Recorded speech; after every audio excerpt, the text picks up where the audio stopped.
I'm Jeff Browning, and I am a ultra endurance coach and ultra runner, and live in Flagstaff, Arizona. And last year you did the Rocky Mountain Slam, dude. I Sort did of. well. I did. I did. What would you consider probably 99% of the Rocky Mountain Slam? 385 miles of the 400 miles. Um, it is a story of the agony of defeat. So yeah, I set out to run the original Rocky Mountain Slam, and the Rocky Mountain Slams, um, four Rocky Mountain 100 milers in a summer, and traditionally that was you had to do Hardrock and you had to do Bear 100 because it was the last in the series, and then you got to pick two of three out of Bighorn, Leadville, and Wasatch, and I chose Bighorn, Hardrock, uh, Wasatch Bear, and had great races at three of the four, and was having a pretty good race in the fourth one at Bear 100. But I did have a pretty significant fall on a really technical rocky section, and punched a rock into my right quad, and had to drop at mile 85, which was really uh, I still when I think about it, I get a little sad about it.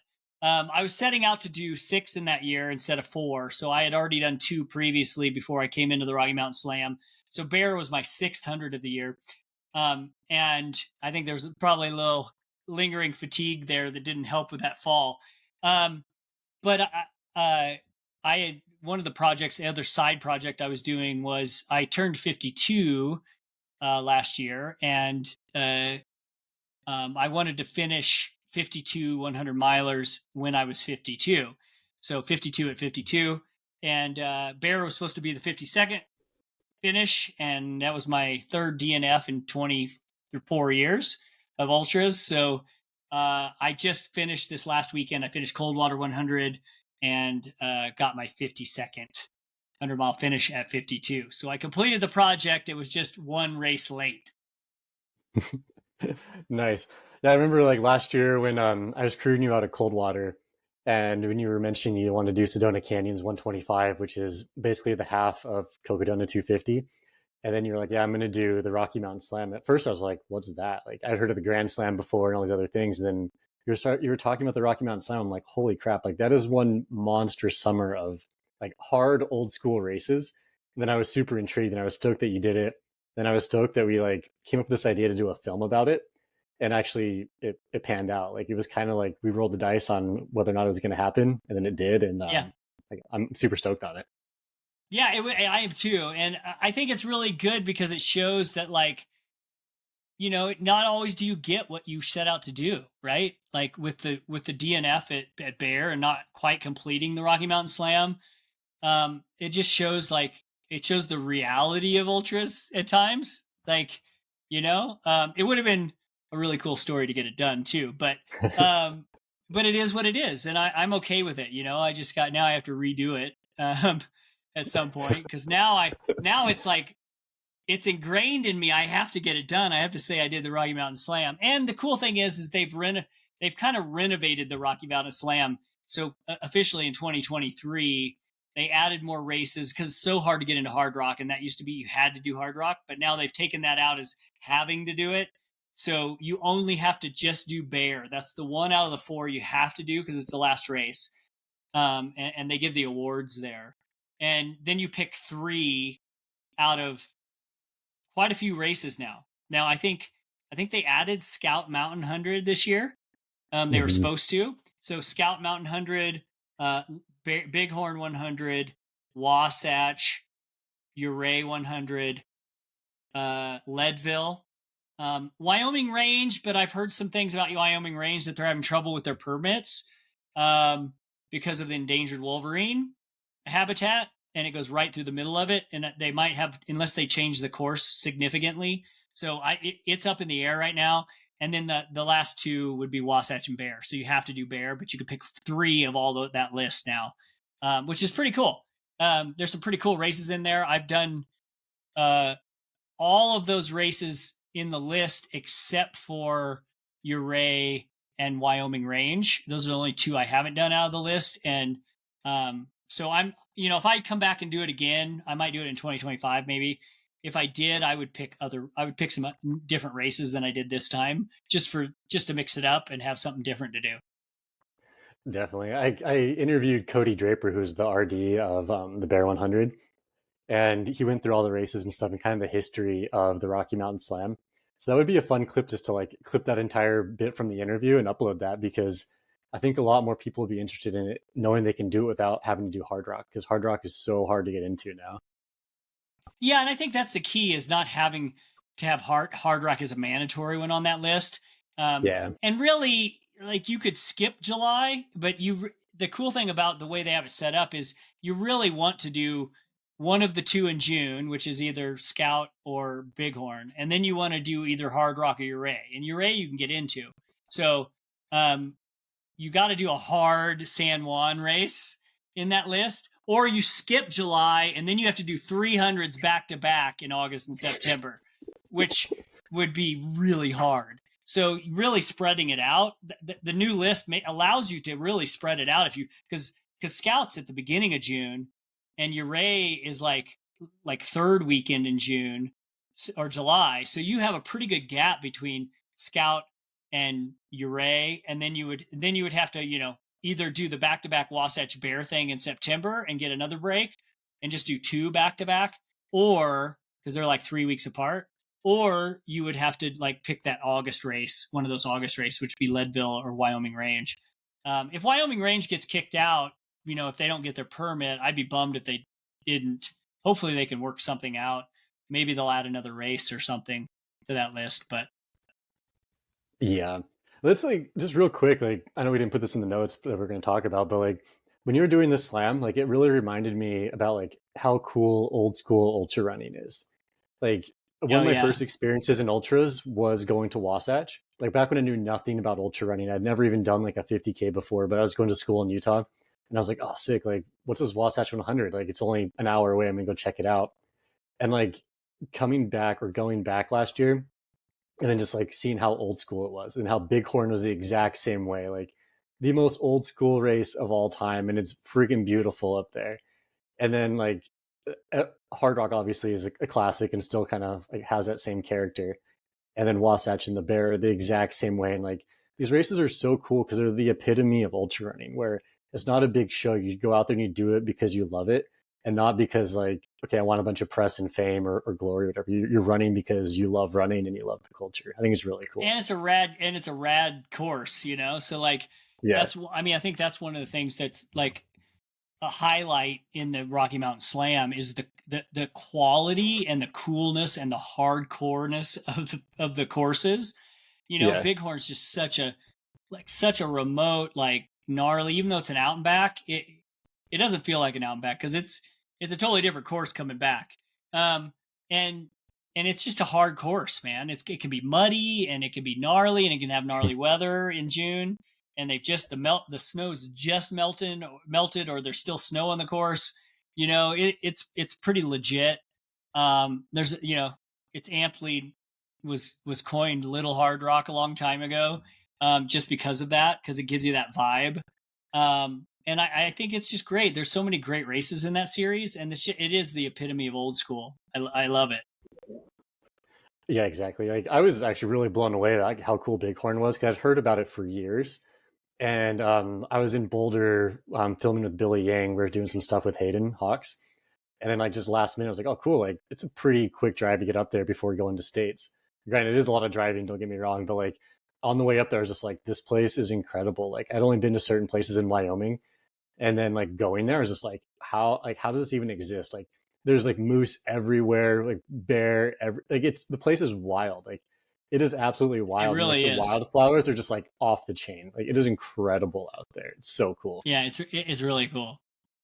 Yeah. Yeah, it used to be. It's probably one of my favorite hundreds, like old school hundreds that's out there. It's been around for a long time, and it's just a great course.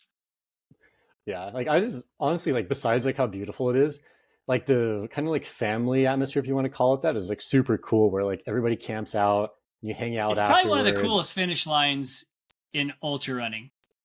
For sure. Like the scene, like the social scene at the end. Yeah, and everyone's super cool and like, and I don't know, like the fact that it's like in this small town and the community is really involved in it and loves it. And it's like there's people out there riding horses, like cheering on the race, and it's like kids out there doing their thing, and like people out hunting. Like it is such a cool event. Like I feel like I'm just like promoting it right now, but it is Yeah, awesome. Like everything about it is just like I don't know, just the coolest thing ever. Like everyone from the outdoors coming together and just doing something like absolutely epic. And I know that word gets thrown around a lot, but I do feel like Bighorn is an epic race. it is. It's cool. Yeah. So let's talk more about like just doing that many events in one summer because like that's a wild schedule. Like I think most people would be like, okay, I'm gonna do like maybe Bighorn and then like Wasatch maybe for a summer, like two events a few months apart. But like doing Bighorn and then Hardrock was what like 4 weeks later, if I remember right. And Yep. then you had a little, then you had a break. And you did Wasatch, and I think I had then the Bear. 8 weeks, and then I had Bear or Wasatch Bear double and 3 weeks apart. Yeah, and these are all like hard events. So like, how did you even like prepare for that like physically? Because there's just so much effort and volume in one summer. I mean, okay. I think I probably should first put it in perspective that I've been doing this for 20. This is my 24th season of running ultras, and probably my 20th season of racing them. So, um, or competing. And so 2 decades of competition, almost 200 ultras under my belt, 5,200 finishes. Like that, you need to make sure it's in context, right? So I couldn't have done this, say, 15 years ago when my first was in the sport. I only did one a year for the first 6 or 7 years, and then two a year for 7 years. And then in 2014, about 10 years ago, I started doing 4 or 5 a year. So it was a good, 14 years in the sport before I started doing more than two a year, 200s. So keep that in mind, right? The other thing I've embraced in my 40s and now I'm in my 50s, so well over a decade, is very, very consistent strength training and mobility. That's been another factor that is in my routine all the time, and I don't really slack on it.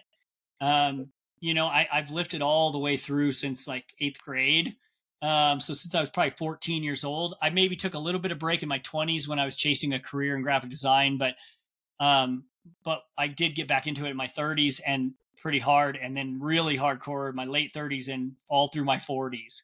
So that is definitely a factor. And then nutrition would be the other piece of that. I eat a kind of an animal based diet, what we consider OFM or optimized fat metabolism, that Vespa Power kind of pioneered this approach, and that is um, using a high fat, low carb diet, but higher protein during training and higher, not high carb, but strategically timing carbs around workouts and around volume and effort and speed and that kind of stuff. So top off glycogen and you signal to the body that don't mess with bone density and all that kind of stuff. So it's not, I don't get it. You know, uh, we were talking about this before we started recording. Don't get this mixed up with ketogenic diet. I do use a ketogenic diet strategically as a tool, but it is very like one meal here, one meal there, and it's usually on the side of higher protein than ketogenic calls for. So I'm going to eat a lot more protein. I'm eating 1.1 to 1.3 grams of protein per pound of body weight.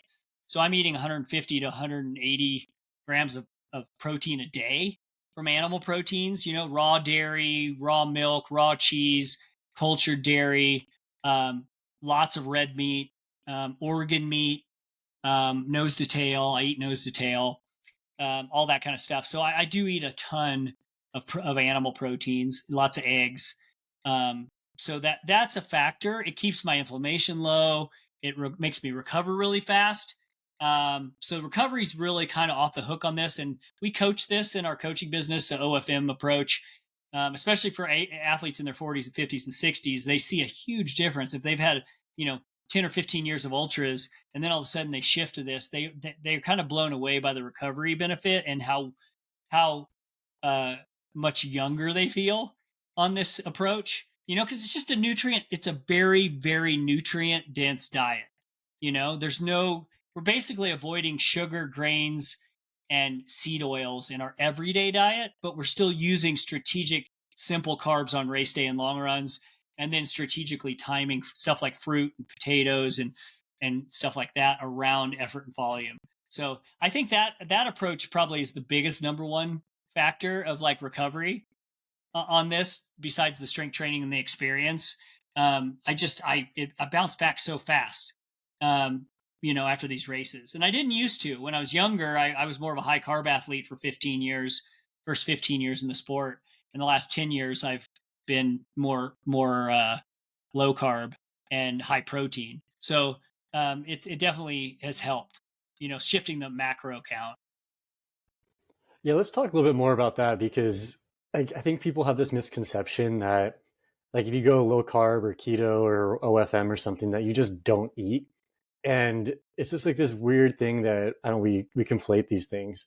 But like in reality, like if you're doing any sort of training, you need to be eating a lot. It's just about eating the right foods, right? Yeah, absolutely. We're still eating a giant volume of food. I'm just putting my volume of food in. I don't snack. I eat like 3 to 4 big meals a day. So I don't. I'm not. You're not going to see me like getting a bunch of food on the side or eating handful of nuts here and there. I'm not doing that. I'm eating like I'm sitting down like this morning. My lunch or my breakfast was 4 eggs and some leftover ground burger that had onions in it, and I had a small petite piece of my wife's homemade sourdough toast with it. And that was so a little bit of carbs, and then I had a ton of protein and fat. So I had a lot, and that toast was smothered in like organic butter. So like I ate a huge volume of protein. I probably ate in that meal alone was probably 80 grams of protein, in one setting, and then I ate this afternoon. I ate I ate a, a soup that had chicken and potatoes and stuff like that. So I did have some more carbs. But that's a kind of meal that I would, that's kind of daily for me, like really high protein, and very nutrient dense. Like those foods are all super bioavailable, right? 90+% bioavailable. Whereas, grains and stuff like that are going to be not very bioavailable, like beans and rice, not very bioavailable, like 47% bioavailable. So you're really only utilizing about half of what you eat. Where I'm near, over 90% bioavailability on the foods I'm eating. Yeah, exactly. Like for breakfast this morning, I had like a bunch of sausage, 4 eggs, a glass of raw milk, and a bulletproof coffee.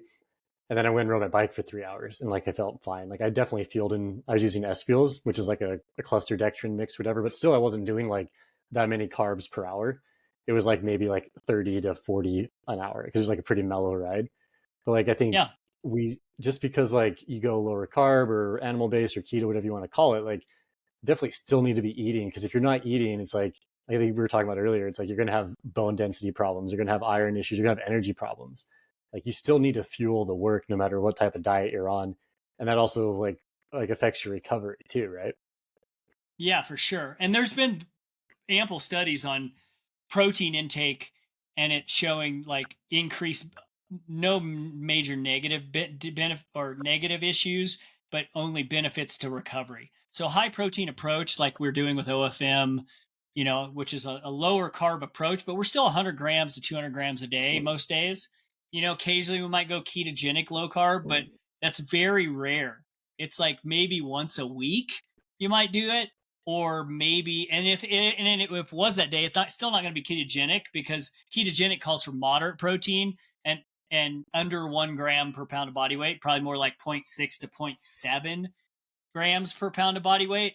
And so I'm always hitting a gram per pound of body weight every day, like minimum. That's a minimum. So I'm never ketogenic protein. I'm always higher protein than ketogenic calls for. Because I want the recovery benefit and the muscle building benefit. And I think that's one of the reasons that in weight and strength training, at 52, I still have my physique still has muscle and I'm not all like getting all skinny.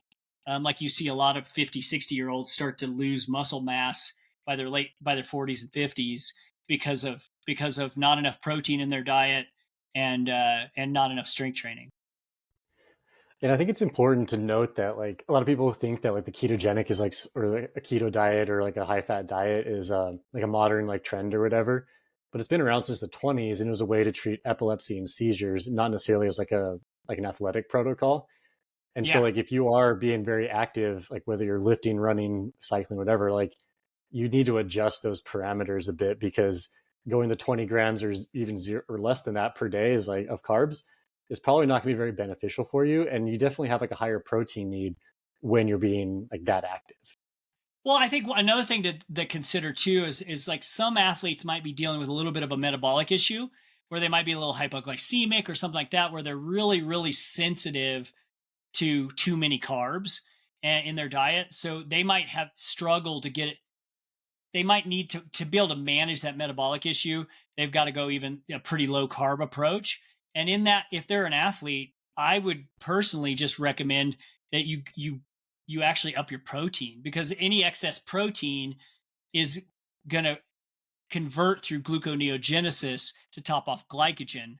And so that way you can still keep your carbs kind of low if you were trying to manage that metabolic issue. It's not as efficient as like eating a piece of fruit, um, or a potato, but it definitely you could manage it that way by just being higher protein in that circumstance, where it's more carnivore approach to manage that metabolic issue if you're an athlete.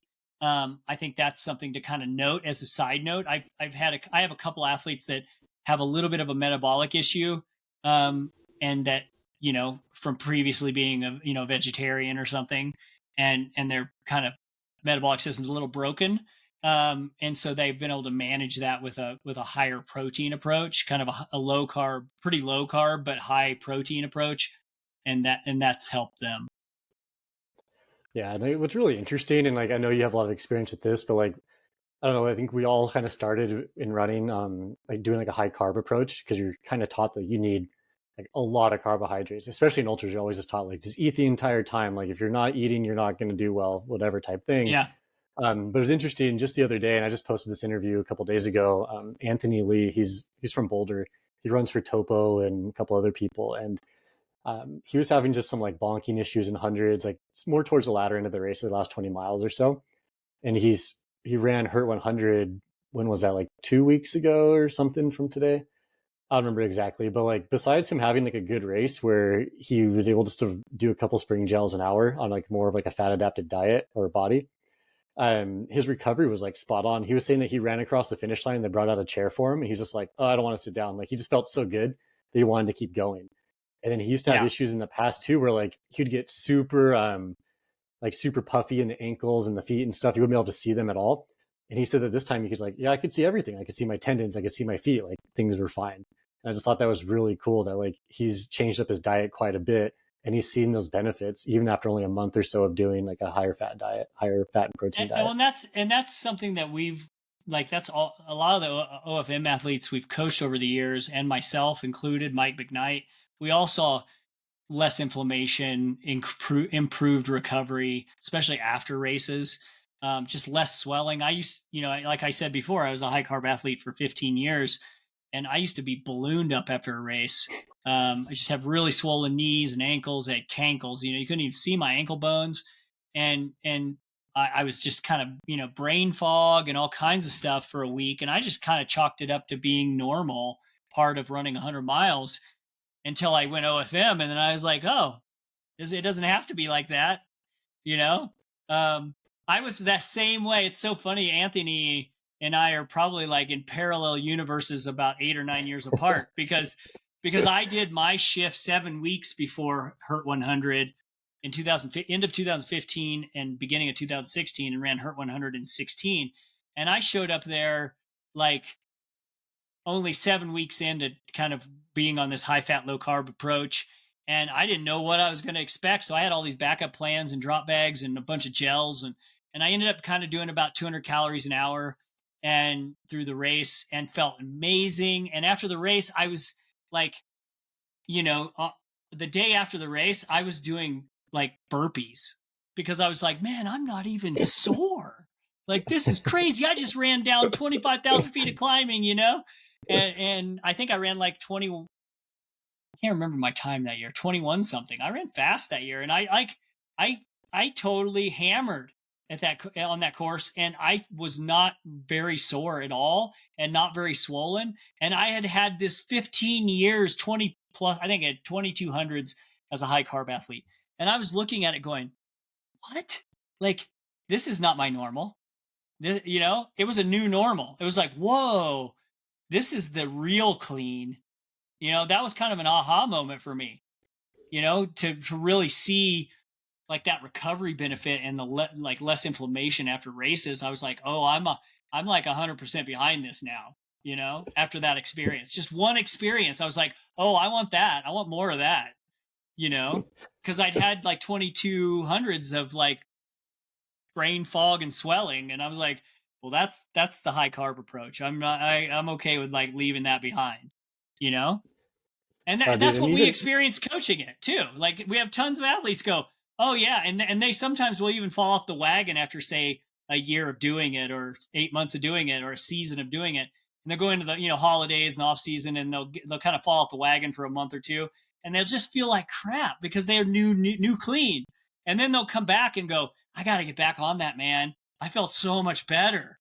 I'm like, yeah, yeah, you do. But what's funny is, like, just to kind of like reiterate that point or validate it. When you did the R5 FKT in the Grand Canyon, like, yeah, that's like an 80 miles with like, how much vert was that? Like 85 with like 22,000 feet of climbing or something like that. Yeah, and those are canyon miles too. It's not like pretty mellow trail by any means. Hard. No. And it was funny because like Scott Rogers, who was out there filming with us, super good dude, and he knew a little bit about you and stuff. But like, you, if I remember right, we all camped that night, but you and Jen had a hotel in Tucson, and then you came out the next morning to make everybody breakfast. It was almost like you hadn't even ran the day before. And Scott was so blown away. He's like, how is this possible? Like, how is Jeff even walking after doing that? And I'm like, well, he takes care of himself. Like, he eats properly. Yeah, and I eat right, dude. Especially right after the race. That's the book. That 48 to 72 hour window right after that big effort is when it's most important to dial in. Like, that's when I go the lowest carb. I go really high protein, like crazy high protein and fat right after the race. Like, for like 48 to 72 hours, and like like hardly any inflammation, knocks it out. You get back to baseline really quickly. You feel great. You don't have any major swelling, and you don't, and you come back and you're like walking around the next day, like walking around at the finish line, like, yeah, man, I feel good. Yeah, I can jog up these stairs if I need to. It might be a little tight. I might be a little tight, but I did just run 100 miles, or whatever, 85. Yeah, definitely. There's still going to be some sort of pain or soreness, probably, but it's definitely not the same extent. When you run 100 miles or 85 miles with like a ton of downhill, you're gonna be a little sore. But like, compared to what I have, I have 15 years of comparison of racing, at a pretty high level as a high carb athlete, and then I have almost a decade of the other, and I have more than 20. At this point, 2800s as a low carb athlete. And it's night and day compared. I can still remember what I look like. I have pictures still, and it's just like, and plus I was kind of pudgy. Like, I think in the film, Rock Horton says something about it, because my high carbs, I'm not as lean as a high carb athlete, man. I got a little pudginess around the middle. I got an extra spare tire. I gained it in my butt and my waist and my hips. It's funny. When I was at Rock's house doing the interview with him, it was so funny because he said that, and I was trying so hard not to laugh, because like, I've only ever known you since you've been like pretty ripped and like on the sort of diet, or whatever you want to call it. And to hear him say that, was just like, you up, man. Yeah, it's crazy. Like, I was kind of blown away that it's like, well, like, Jeff was pudgy at one point in his life. Like, it never, like, I never once even had that thought cross my mind. Pudgy? Well, comparatively. But I mean, You can see. I mean, I should pull out. We'll pull out at some point. We should pull out some before and after photos of Let's do pre it. OFM and post OFM. Yeah, you can tell. You're like, wow, Jeff's like physique changed. Like I went down like three. Like I didn't really. I lost a little weight initially the first year, but now I'm back to my like original kind of weight.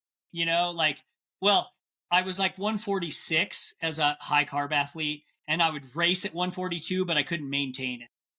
And now, when I first did OFM, I got down to like 136 or 137, but then now I'm 142.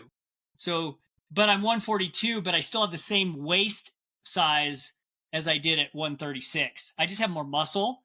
I've gained more muscle eating a high protein diet. Like it's just so much more protein. Like because your macros are coming from protein, not like a bunch of junk, empty carb calories, right? And which makes you also retain water to deal with the glucose load and all that. So then you're walking around with water weight, which you don't on this, right? So you're just kind of lean, which is nice, like it's really a nice. And I think it also, in my opinion, I think you lose a lot of weight initially when you do it, but then you slowly gain some of that back from not only muscle because you're building muscle more effectively, but also I think you repair some bone density issues probably from the empty high carb approach. Because a lot of let's face it, like how many people are eating all their carb calories from fruits and vegetables?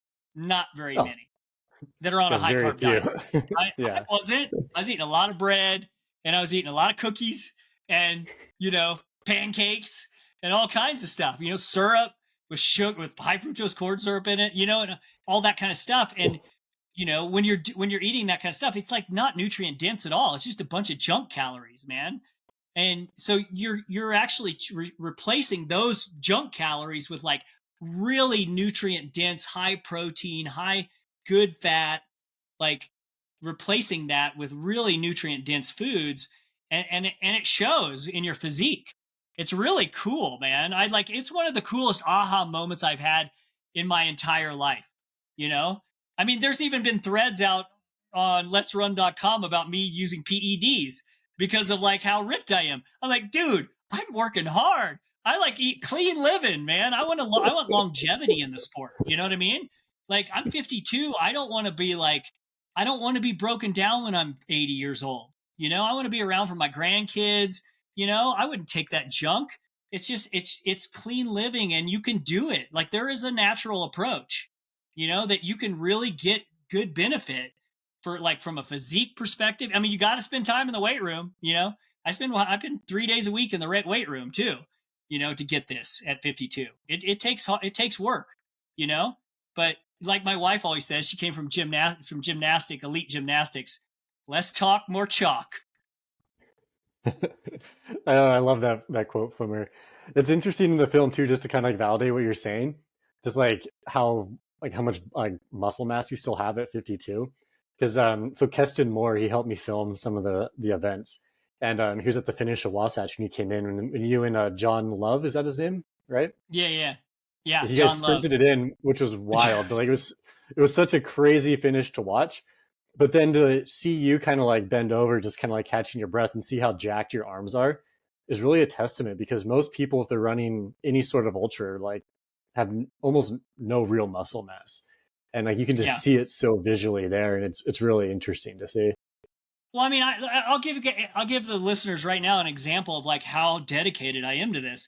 Like, I have a buddy who's just getting back into ultras because he got a bad injury skiing last year, and he just got back, and he was like he gained some weight, and he was like he wanted to do a challenge, and none of his ultra running friends would step on the challenge. He wanted a strength challenge. So, on top of my 3 days a week at the gym, we are adding in 100 push-ups and 20 pull-ups and 3 minutes of planks every day and checking in on text. So I do 100 push-ups a day too, man. So like every day, right now I've done them every day since January 2nd. Like, except for this race, I got to break through the race. We have a rule through the races, like a rule on races. But yeah, you got to get back on it, man. You got to like do the work. Like that's one of the things that comes out in this film. I think I'd like to call out.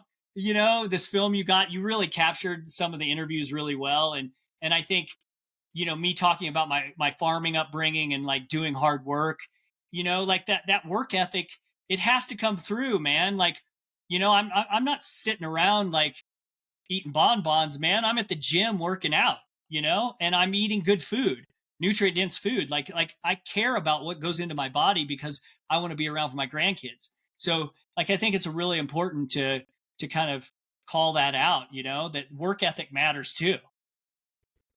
Definitely. Like, I think it just takes a lot of dedication, and it's, I don't know, it's, what's that old phrase of like, I don't know, like, I'm trying to remember what it is. I'm totally massacring. Maybe I should even bring it up, but like just being dedicated to things. Like restricting things is not like a problem. It's actually like it opens up doors in your life. Like not eating junk food to some people may seem restrictive, but really it's opening doors to one, better health, and you just feel better and you want to do more things. Like you're able to do things that you want to do. Like I noticed this back like when I was growing up, I was like sick all the time with like stomach issues and stuff. I was like, man, I can't do what I want to do because I feel like I'm gonna die. Then once I swapped up my diet, I was like, oh, like now I can do more. I can run more. I can ride my bike more. I can just get more work done and actually enjoy life because I'm eating well. It's like that's not a restriction. That's awesome. That's just like how life should be lived. You should be able to do things you want to Yeah, do and not be held back by like whatever like societal things. totally. Yeah. So I don't know. I'm stoked for the film. I know you got to go here in a couple minutes, but it's gonna be a fun day though. We're gonna do a group run in the morning. Ultra and Ultra Spire are gonna be there, right? Yeah, St. George Running Center, and we're gonna do a trailhead. It's on Instagram. Go to Instagram for the details.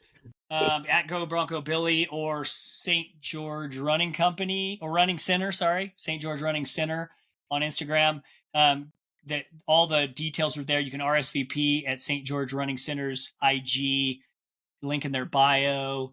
We're excited to like release this film. I think it's cool to bring attention to the Rocky Mountain Slam because it kind of fell out of favor because it was so hard to get into Hardrock, and now it's back on, man. It's a new challenge for people out there that are looking for a big summer challenge that are ultra runners.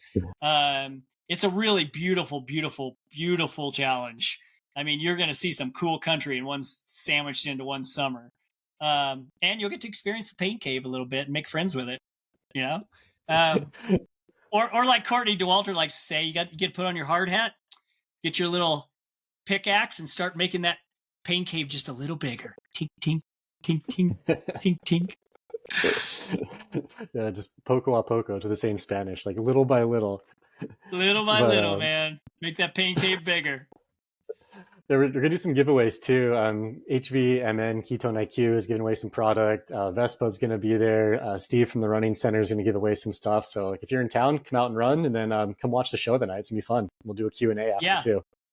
Yeah, come out. Oh, we're demoing Ultra Lone Peak 8 at the fun run in the morning on Saturday morning, and then there will be some raffle giveaways too. I think we're demoing some Ultra Spire packs too if you want to do that. Bronco race vest probably, and big Bronco race vest hopefully. Yeah, come out and check it out. We'd love to see you guys.